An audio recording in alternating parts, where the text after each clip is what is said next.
Good Morning Business, l'édito. Et c'est Virginie Calmels qui est avec nous. Bonjour Virginie, présidente fondatrice de Futurae. C'est un coup de gueule en fait ce matin pour cette rentrée. Vous nous parlez d'éducation, vous nous parlez de bugs d'éducation, Virginie. Disons que c'est la rentrée et effectivement, quoi de mieux que de parler d'éducation, mais aussi de dépenses publiques. Alors bien sûr, je vais d'abord saluer tous ces élèves, les 12 millions d'élèves qui rejoignent les bancs de l'école, dont mes enfants d'ailleurs, et les 867 000 enseignants qui, eux, ont déjà repris hier.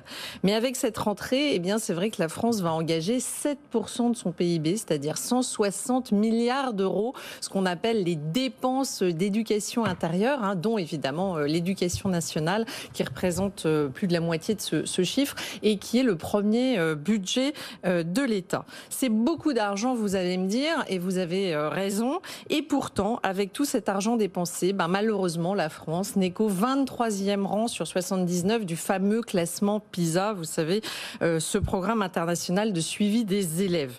Et puis, en fait, il y a bien pire que ça. Il y a deux chiffres que je souhaiterais que nous retenions ce matin et qui sont dramatiques. Le premier chiffre, si l'on en croit l'INSEE, chaque année, ce sont près de 20% des jeunes de 25 à 29 ans qui sont sans emploi, sans études, sans formation.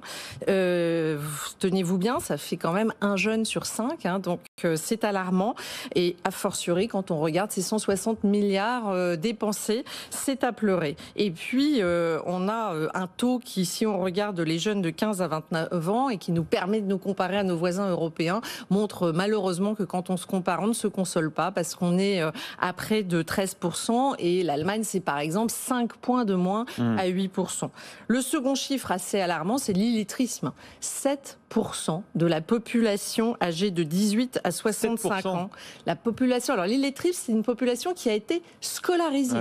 Donc c'est un échec, c'est un véritable échec. 2,5 millions de personnes. Exactement, 2,5 millions de personnes en métropole. Et surtout, ce qui est encore plus inquiétant, c'est que dans ces 71% de ces 2,5 millions, on nous explique que c'était des personnes qui parlaient uniquement le français. C'est pas du tout lié à l'immigration, c'est vraiment le constat d'échec de notre système éducatif.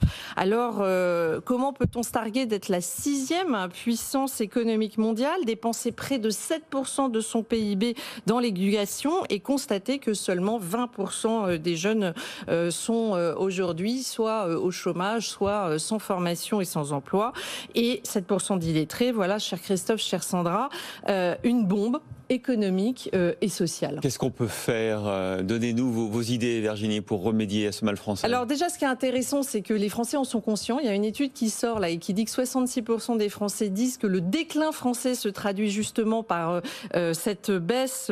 C'est Harris Interactive qui dit que c'est cette baisse du niveau scolaire est un déclin.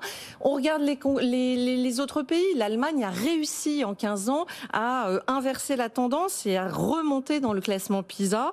Deuxième piste, peut-être miser davantage sur la qualité des enseignants, c'est-à-dire aussi peut-être mieux les payer. On a fait plus de quantité, on a toujours voulu davantage de profs. Est-ce qu'il ne faudrait pas valoriser le présentéisme, avoir moins de profs mais beaucoup mieux payés? Et puis enfin, troisième piste, aller orienter les élèves, les étudiants vers les métiers qui recrutent et pourquoi pas limiter l'accès à certaines formations qui n'ont pas de débouchés, c'est-à-dire créer des véritables numerus clausus pour arrêter d'envoyer des étudiants droit au chômage dans des formations qui ne débouchent pas vers l'emploi et au contraire aller sur les emplois.